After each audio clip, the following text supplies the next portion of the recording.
Hello and welcome back to the channel. Today I'm going to be talking a little quieter because I'm not alone in my home. So I'm not going to be trying to announce all this news to everybody in the house.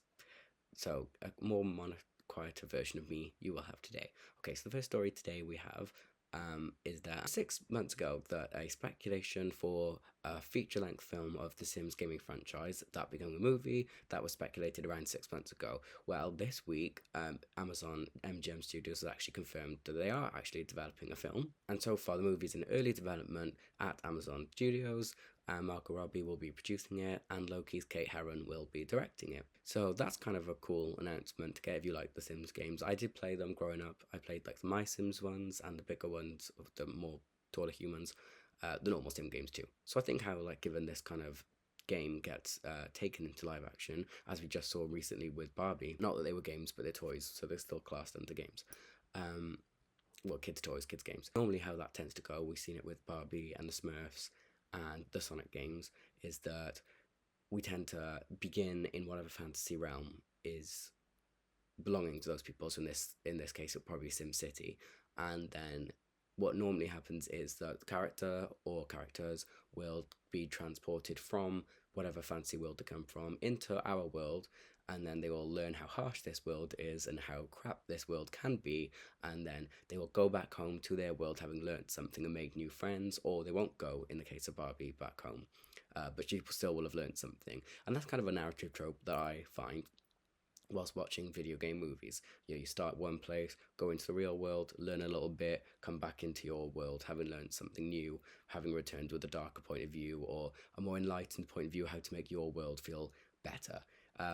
So I think that could be a possible storyline that they will go down. I think a more fun one though would be if they were going to go down a horror thriller genre, where in the Sim games, a lot of people have got fun videos online where you have the death sim, and you just trap your Sims in swimming pools and trap your Sims in houses of fire and stuff, and you basically just kill your Sims and the death sim comes to get them. And I think that maybe that could be what they develop into a fun, kind of more surprising version of a film for the Sims, where you have death, like the death sim, and he's running around killing all these Sims one by one who are being trapped in these things that they can't get out of and then slowly die. Another thing that they could possibly go down the route of doing is a more deep, thought-provoking film about an ominous being is controlling the humans of the world, being the Sims, and then one of the humans, as in a Sim, figures out they're just simulations and they're not real, and then it could be like that kind of storyline where they're trying to, think,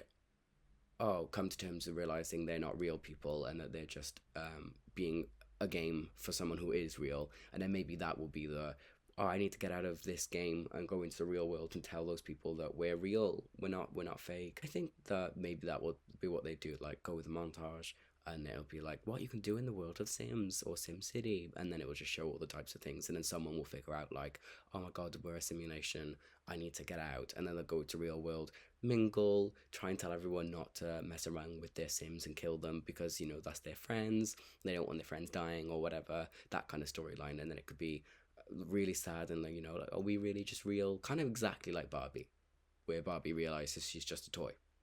So but they could do that with the Sims. I wouldn't be surprised if that's the route they go down, or indeed more of a fun horror genre one, or it could just be a comedy, but we'll have to see on that one. Okay, our next story is that Agatha All Along.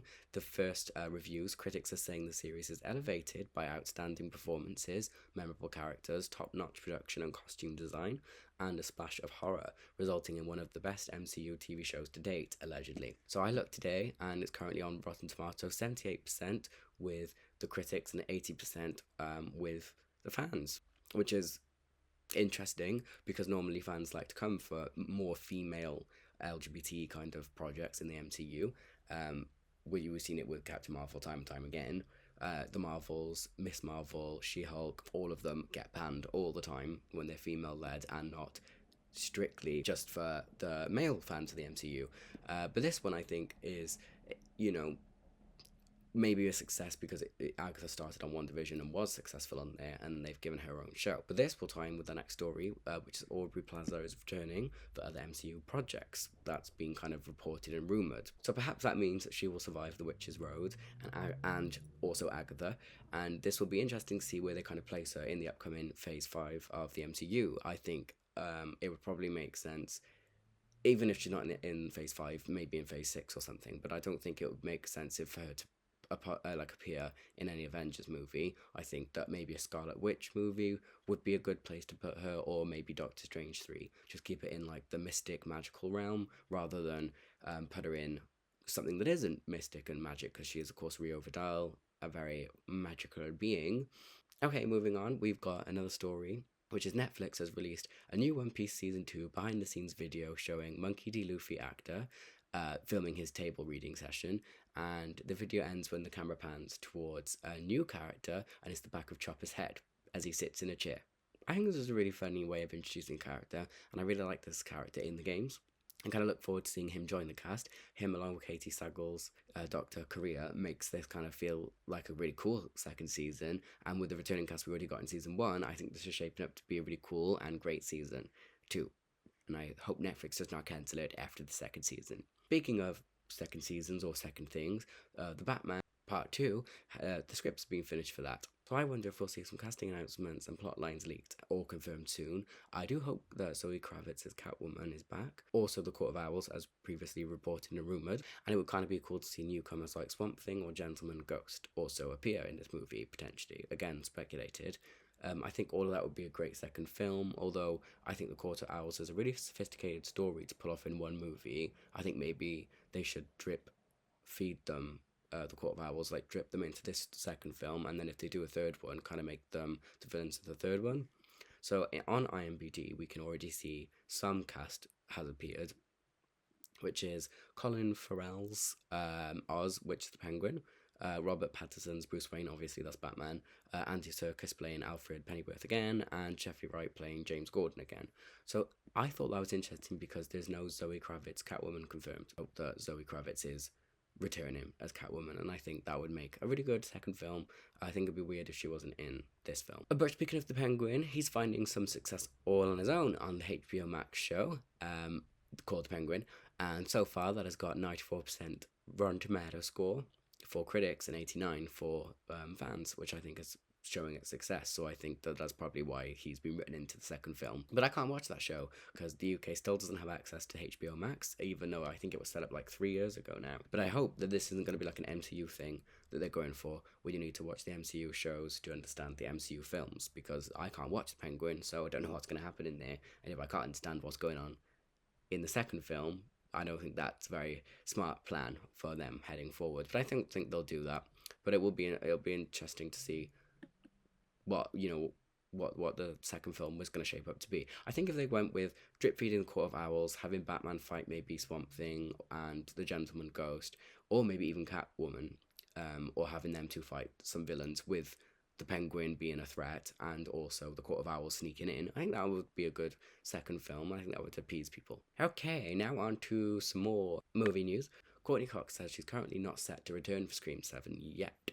And she also says that the film is constantly being rewritten, which would be obvious. However, even though she's saying that she's not returned, or set to return yet, on IMDb you can actually see that they've put stars of the movie confirmed as Nev Campbell and Courtney Cox. So even though she's saying she's not signed up, somebody might need to go tell IMDb that. But how could she not return if Nev Campbell's coming back and it's hoped that Matthew Lillard's Stu is also going to return? I think that how could she not return? With Sam and Tara gone due to the actresses leaving, which is putting it very lightly, I think that it would make sense to just return to more original cast members. They could probably get Kirby back too. And I think they could do a really good last movie now to tie it all up. Because, Sydney cannot run forever. And I think that this might be the hopefully last Scream film. And hopefully it will be start off on a high. And I would hope to see Courtney Cox return as Gale. I think if we had Sydney and Gale and Stu back, that would be good enough to appease fans for the original film. And maybe if we had Kirby and some other characters from the second and third films, I think it would do well maybe not to include the more recent characters, especially now that Sam and Tara have gone. And I think maybe dropping the whole legacy characters and Screams being psychos who are, infatuated with the films, the Stab films from that franchise based on Sydney's actual life from the first film. I think that they could do well to drop all that and maybe give us an original Scream killer with more of an original motive, maybe an original tie back to Sydney back in the first film, now that she's returning. I think that would be a smart move, rather than number 7 be again someone's watched all these stab films and is obsessed with trying to kill Sydney, because they have done that storyline quite a few times, and I think that if they got Stu back in, I think that would make it a fun movie. Maybe he could be the killer, or maybe he will have been like in jail and he's released and he will be hunted down by some sort of Scream who's not just after Sydney. I don't know, it could work. Would Gail survive this one? She almost died last time, and I don't know if they have the heart to kill Gail. I don't want to see Gail die either. I think she could be one of our final girls, along with Sydney. I think if they did do it, I think that Matthew Lillard would have to get killed. I think he would die, and that would put his character to rest, finally. I know they sort of kill him in the first one, but a lot of people are saying that you could survive what happened to him, and he wasn't really killed, and he wasn't really shown dead fully. So they could always, I mean, it's a Scream universe, you could always bring him back. So I think that'd be interesting to see. Okay, and lastly, Marvel has released a Thunderbolts trailer today, or it might have been yesterday, and we got a first look at the poster too. So I'm going to review the trailer, not here, in a separate video, but I'm going to just look at the poster, which I'm looking at now, and give like a review on it real quick, which is, it looks very Suicide Squad. It does feel very Suicide Squad. Florence Pugh's face there looks like, I would imagine a few people in the MCU, the fan base, I think that her face sums up their reaction to why this movie's even being made, because they've got Red Guardian back from Black Widow film, and Florence Pugh was the person they were meant to set up in that movie, right, in the MCU, wasn't really to set the Red Guardian up. So I think that's a confusing choice to bring him back. I think I've already mentioned that before. Again, the lineup is a bit weird. It looks like they've got Taskmaster there now at the bottom. You also have Sebastian Stan coming back as Winter Soldier, and I don't know why they've done that. He was rounded up nicely in the TV show. Maybe they could have brought him back for the Avengers film, but I guess it makes sense that he's in a Suicide Squad Thunderbolt team. We've got a tagline here, careful who you assemble, and I don't think that is alluring to careful who you assemble, as in, because these are a bad bunch, like within, kind of very Suicide Squad-y feeling. I think that's more of a tagline, which is more of a message to, I think her name's Valentina, not Valerie.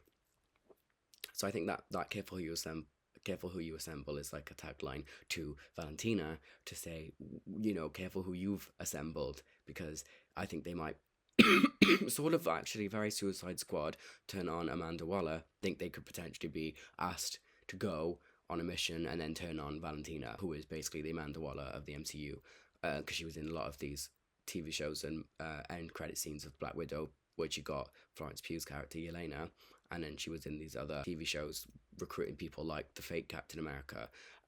Interestingly, they've got Ghost there, and she doesn't have the hood. It's more that she's showing herself, which I think is a good move. I think I'll just wait and see what the trailer looks like before passing too much judgment on this. Well, anyway, this has been episode 6. It's probably going to be a very shorter episode than usual. Not much is happening that I could see this week that I was interested enough in to talk about.